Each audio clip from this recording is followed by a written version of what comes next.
Ohayo minasan, ketemu lagi dengan Iris di channel Animonia. So, kali ini Iris kembali nih sama konten One Punch Man yang udah lama hilang gak muncul guys. Sebenarnya sih, ya bukan gak mau bahas tentang OPM sih, cuma tahu sendiri ya kan, chapter terbarunya aja emang belum rilis sampai sekarang. Soalnya kalau nggak salah nih ya, beberapa minggu ke belakang, Yusuke Murata Sensei itu emang lebih milih buat bikin beberapa revisi chapternya dulu. Baru deh kalau udah selesai ke revisi chapter-chapter sebelumnya, chapter terbaru pun buat manganya bakal dikerjain. Katanya begitu. So, sambil nunggu chapter terbarunya rilis nih, kalian tonton dulu aja lah konten ini. Ya, anggap aja sebagai pelepas rindu buat pembahasan serial One Punch Man. Oke. So, langsung aja lah kita menuju ke pembahasannya. Let's go!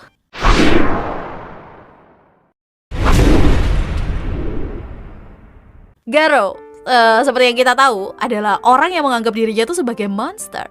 Dan emang gak seperti anak-anak seusianya, dimana saat anak-anak kecil lebih menyukai atau mengagumi pahlawan, Garo ini ya lebih memilih untuk menyukai monster guys. Saat masih kecil, Garo itu sering menonton sebuah acara TV yang menayangkan tentang pahlawan bernama Justice Man. Namun, bukannya asik ngedukung Justice Man, Garo itu malah mendukung monster bernama Count Devil yang kayaknya saat itu sedang menjadi musuh bagi Justice Man. Garo tuh selalu berharap Count Devil ini bisa mencapai tujuannya, yaitu menghancurkan dunia.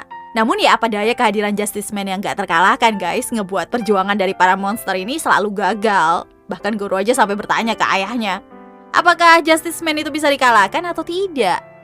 Dan ayahnya Garo pun menjawab kalau hal tersebut mustahil nak, karena keadilan akan selalu menang. Always win. Bagi Garo yang masih kecil dan mendengar hal tersebut, dia ngerasa dunia ini gak adil. Padahal menurut Garo, para monster juga udah berjuang setengah mati. Akan tetapi pada akhirnya mereka selalu dikalahkan.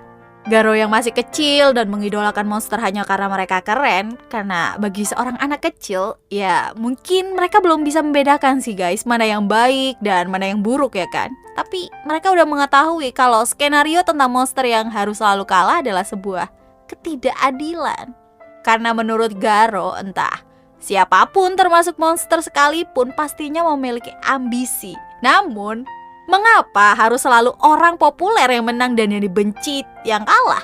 Dan berbekal pemikiran seperti itu tuh yang sejak masih kecil, hal itu yang ngebuat Garo itu memiliki niat untuk mengubah skenario di mana monster selalu kalah dengan memposisikan dirinya itu sebagai monster, dan dia berjanji kepada dirinya sendiri kalau dia nggak bakal kalah dari siapapun.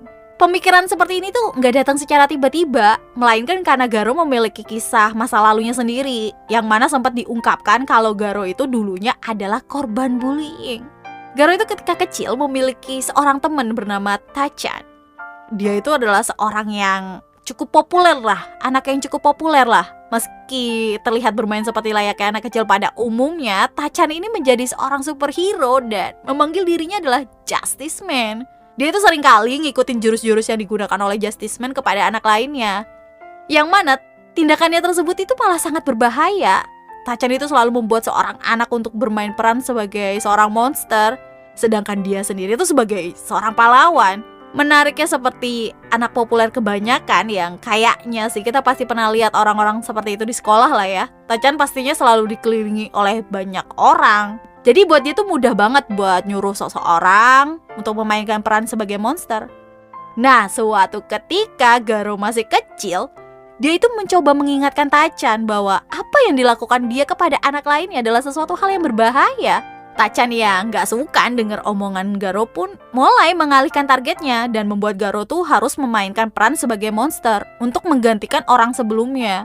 Hal tersebut juga terjadi ketika Garo menghindari serangan dari Tachan, ya membuat Tachan itu harus terjatuh dan mendapatkan luka guys. Dari situ Tachan itu menggunakan teman-temannya untuk memegangi Garo dan menyerang Garo layaknya seorang monster. What the hell about this?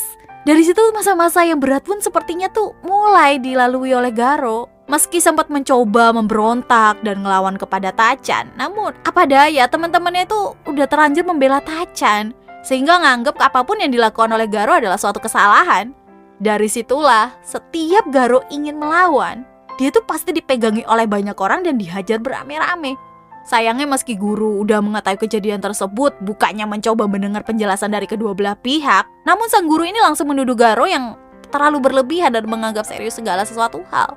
Guru tersebut malah menasihati Garo untuk bisa membedakan mana sebuah bercandaan dan mana yang serius. What? WTF? Ya, guru itu melakukan hal itu karena penilaiannya kepada Tachan yang terlalu berlebihan, guys. Tachan itu selalu bisa apapun. Melihat wajahnya yang tampan dan sangat berkarisma membuat orang tuh selalu mengeluh-elukan Tachan lah. Yang mana itu membuat dirinya kayak menjadi siswa populer. Sedangkan Garo sendiri ya hanya seorang anak yang murung, gak punya temen, dan mungkin gak terlalu pinter beradaptasi. Sehingga orang lain pun selalu beranggapan kalau Garo lah yang salah, karena mereka berpikir Garo gak mau berteman dengan mereka.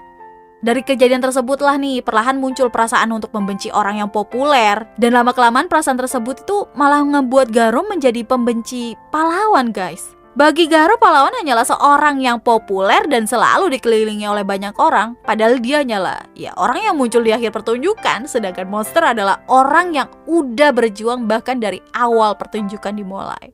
Uniknya nih, saat momen pertarungan pertama Garo dengan Bang, dimana kondisi Garo itu kan udah sangat buruk lah ya.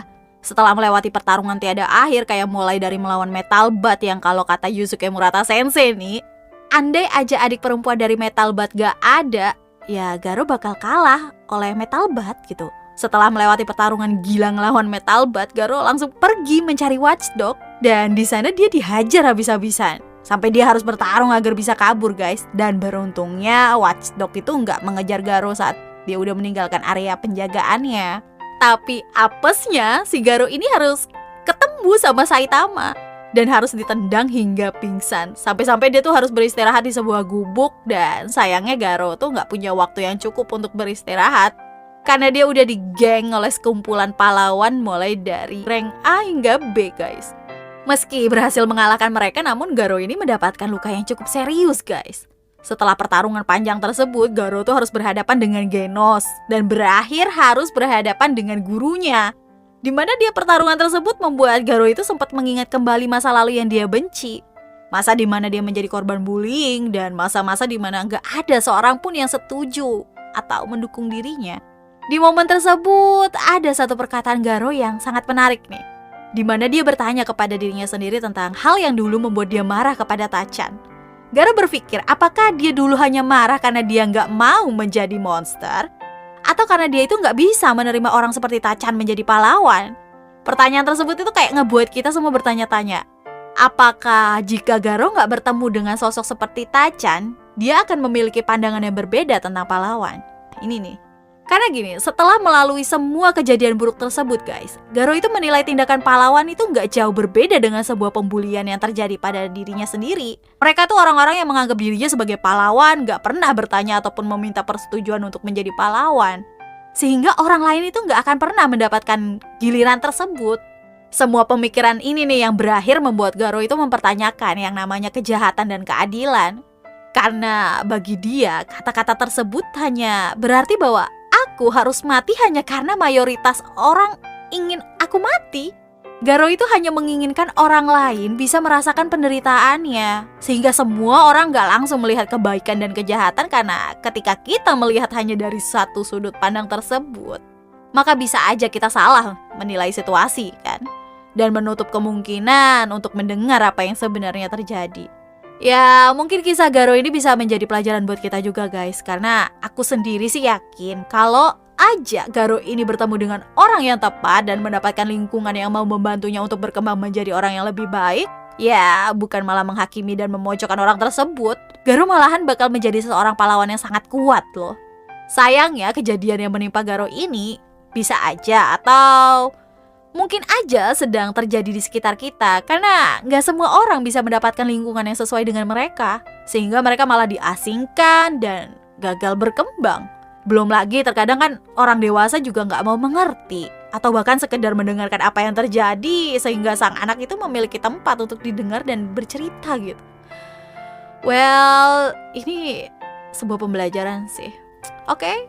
But so segitu dulu aja ya tentang sedikit kisah hidup Garo yang sebenarnya sangat menarik sih untuk kita bahas. So see you again next time. Adios caramelos, stay safe everyone. Salam Animania.